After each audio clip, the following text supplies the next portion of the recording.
Hello दोस्तों, स्वागत है आपका हमारे आज के इस वीडियो पे। आज हम आपको बताने जा रहे हैं सीपीयू के बारे में। आज हम बात करने जा रहे हैं सीपीयू क्या है, सीपीयू काम कैसे करता है, सीपीयू के अंदर कौन कौन से भाग होते हैं और सीपीयू कैसे परफॉर्मेंस करता है, ये इनपुट को कैसे आउटपुट पे चेंज करता है। सबसे पहले हम समझेंगे कि सीपीयू है क्या, उसके बाद हम समझेंगे सीपीयू के बारे में। नेक्स्ट, इसके पहले हमने आपको इसके पहले वाली वीडियो पे बताया था हार्डवेयर और सॉफ्टवेयर पे अंतर। हार्डवेयर क्या होते हैं, सॉफ्टवेयर क्या होते हैं, कंप्यूटर के हार्डवेयर भाग कौन से और सॉफ्टवेयर क्या होते हैं। उसके बाद हमने और कई सारे वीडियोस बना रखे जिसमें हमने इनपुट और आउटपुट डिवाइस के बारे में समझाया था कि इनपुट डिवाइसेस क्या होती हैं और आउटपुट डिवाइसेस क्या होती हैं। अगर आपने अभी तक हमारे वो वीडियोज नहीं देखे तो आपको इस वीडियो के डिस्क्रिप्शन पे आपको उन वीडियो का लिंक मिल जाएगा जिन्हें आप देख के आसानी से इनपुट डिवाइसेस आउटपुट डिवाइसेस के बारे में अच्छे से सीख सकते हैं। अगर आपको कोरेल्ड्रा की जानकारी चाहिए तो उस सभी वीडियोस का लिंक आपको डिस्क्रिप्शन पे मिल जाएगा, या अगर आपको एडवांस एक्सेल की जानकारी चाहिए तो इसका भी लिंक हमने डिस्क्रिप्शन पे दे रखा है। आप वहां से जाके देख सकते हैं, एडवांस एक्सेल की पूरी प्लेलिस्ट है वहां पे। आइए चलते स्टार्ट करते वीडियो, समझते हैं सीपीयू के बारे में। जैसा कि यहाँ पे आप देख सकते हैं, ये हमारे पास एक नोट्स है। ये सीपीयू क्या है हम समझते हैं। सीपीयू है क्या, व्हाट इज ए सीपीयू, क्या है। सबसे पहली हेडिंग यहाँ पे दी हुई है सीपीयू। सीपीयू का फुल फॉर्म होता है सेंट्रल प्रोसेसिंग यूनिट। क्या होता है, सेंट्रल प्रोसेसिंग यूनिट। ये जो सीपीयू होता है ये एक प्रोसेसिंग यूनिट होती है ना। इसका काम होता है प्रोसेसिंग करना, इनपुट को प्रोसेस करके आउटपुट पे बदलना। तो चलिए समझते हैं सीपीयू क्या है, what is a CPU, CPU क्या है। यहां पे बताया गया कि सीपीयू का फुल फॉर्म होता है सेंट्रल प्रोसेसिंग यूनिट। सीपीयू का full form central processing unit होता है। इसे कंप्यूटर का दिमाग कहा जाता है। इसे क्या कहते हैं, कंप्यूटर का मस्तिष्क कहते हैं। दिमाग कौन होता है, कंप्यूटर का दिमाग होता है हमारा सीपीयू। यह कंप्यूटर के सभी कार्यों को नियंत्रित करता है। सीपीयू कंप्यूटर का सबसे अहम हिस्सा होता है। अब यहाँ पे हमें बताया क्या गया कि सीपीयू जो होता है यह कंप्यूटर के सभी कार्यों को नियंत्रित करता है, और इसके साथ साथ सीपीयू जो होता है यह कंप्यूटर का मस्तिष्क तो होता ही है, लेकिन सबसे अहम हिस्सा होता है। कंप्यूटर का सबसे अहम हिस्सा कौन होता है, सीपीयू। क्यों, क्योंकि अगर हमारे पास सीपीयू नहीं है तो हम कंप्यूटर का यूज नहीं कर पाएंगे, है ना, क्योंकि ये एक जो होती है प्रोसेसिंग यूनिट होती है ना। नेक्स्ट आगे क्या बताया गया, सीपीयू को निम्न 3 भागों में बांटा गया है।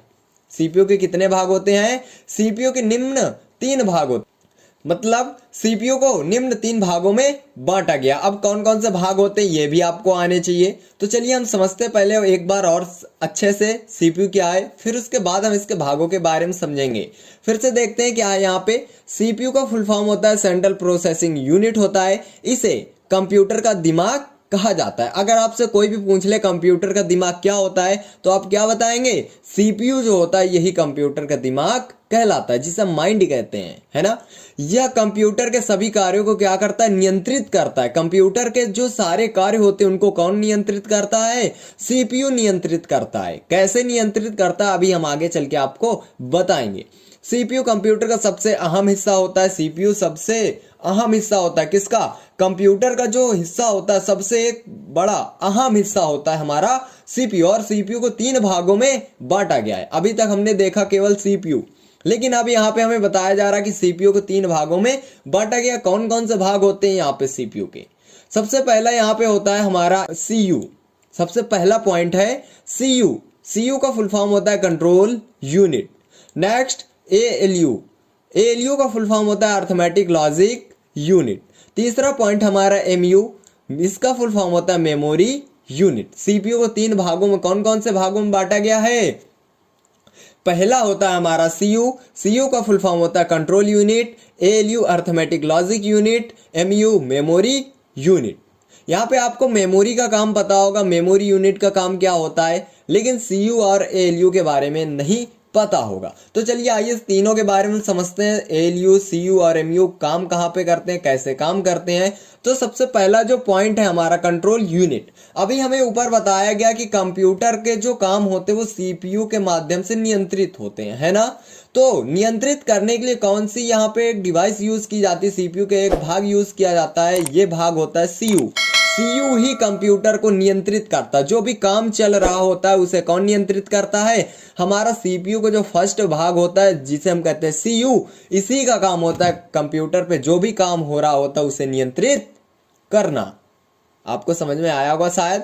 क्या काम होता है सीयू का, कंप्यूटर पर चल रहे सभी कार्यों को नियंत्रित कौन करता है, तो नियंत्रित करता है हमारा सीयू, कंट्रोल यूनिट, अपने कंट्रोल पे रखता है सभी काम को। नेक्स्ट दूसरा पॉइंट है ALU, arithmetic logic unit. Arithmetic logic unit का काम होता है गणितीय क्रियाओं को करना। अब गणितीय क्रियाएं क्या होती है, जैसे आपको पता होगा कि कंप्यूटर हमारी भाषा नहीं समझता। जैसे हम लोग समझते हैं ABCD, ये जो सारी भाषा हम समझते हैं ये कंप्यूटर नहीं समझता। ना हमारी हिंदी भाषा समझता है कंप्यूटर, ना हमारी इंग्लिश भाषा समझता है। तो कंप्यूटर कौन सी भाषा समझता है, कंप्यूटर की एक भाषा होती है जिसे हम कहते हैं बाइनरी भाषा, या इसे ही कहते हैं मशीनरी भाषा। अब ये मशीनरी भाषा होती कैसी है, तो इस पे 2 अंक होते हैं, हमारे 2 डिजिट्स होते हैं।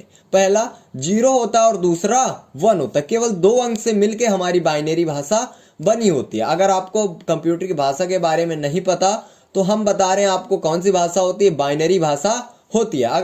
अगर इसके बारे में, बाइनरी भाषा के बारे में अगर आपको और डिस्कशन चाहिए और अच्छे से समझना है तो आप कमेंट बॉक्स में हमें जरूर बताएं। हम उस पे एक पर्सनल वीडियो बना देंगे, इसे आप देख के आसानी से बाइनरी भाषा के बारे में समझ सकते हैं। नेक्स्ट यहाँ पे ALU का जो काम होता है ये होता है गणितीय क्रियाओं को करना।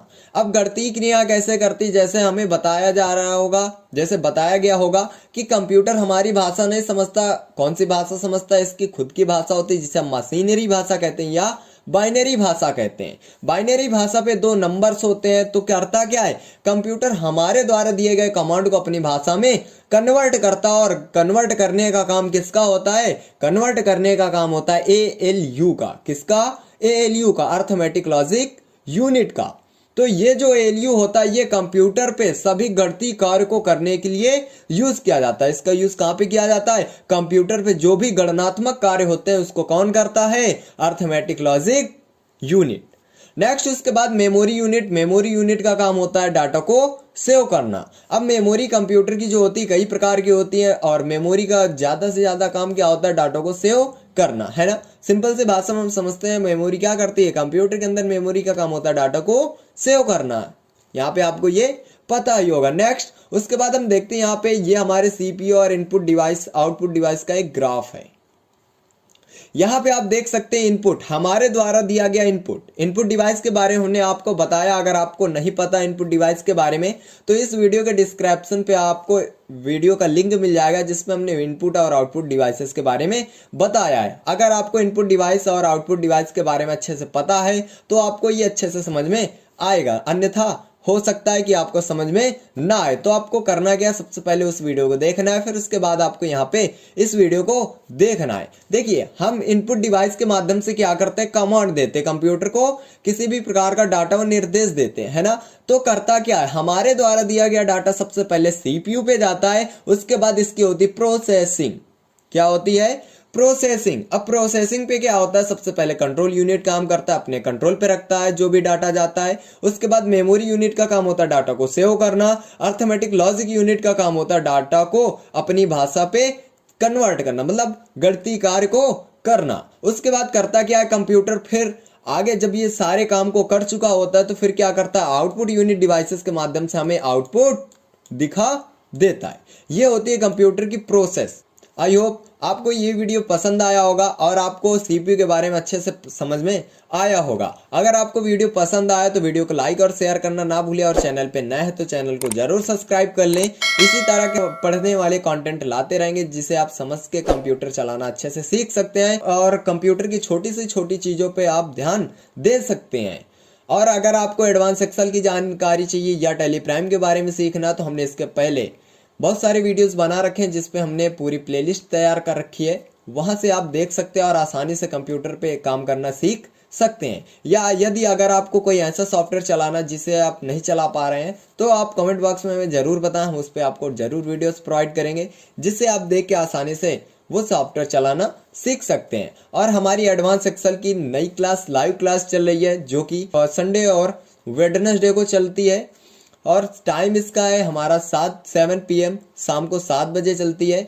ये हमारी आधा से 1 घंटे की होती, 30 मिनट या हो सकता है 1 आवर्स की क्लास हो। और इस पे हम आपको एडवांस एक्सेल के बारे में नॉलेज देंगे, पूरा बेसिक से लेके एडवांस एक्सेल के बारे में बताएंगे। पहले हम आपको नोट्स वगैरह के बारे में बताएंगे, नोट्स के कॉन्सेप्ट बताएंगे, फिर उसके बाद प्रैक्टिकल कैसे करते हैं, V lookup, H lookup, x lookup कैसे यूज करते हैं, पीवोट टेबल कैसे बनाते हैं, डाटा एनालाइज कैसे करते हैं, डाटा की एंट्री कैसे करते हैं। तो सारे टॉपिक हम कवर करने वाले हैं। अगर आपको ज्वाइन करना है एमएस एक्सेल की advance playlist, advance live class, तो आपको ये चैनल जरूर सब्सक्राइब कर लेना है और वेट करना है संडे और वेडनेसडे को शाम 7 बजे। हम 7 बजे लेके आते हैं अपनी लाइव क्लास जिस पे बहुत सारे बच्चे होते हैं और हम सारे कॉन्सेप्ट को वहीं पे क्लियर करते हैं। अगर आपका कोई क्वेश्चन है तो आप वहाँ पे कमेंट कर सकते हैं, हम आपका क्वेश्चन जरूर क्लियर करेंगे उसी लाइव क्लास पे।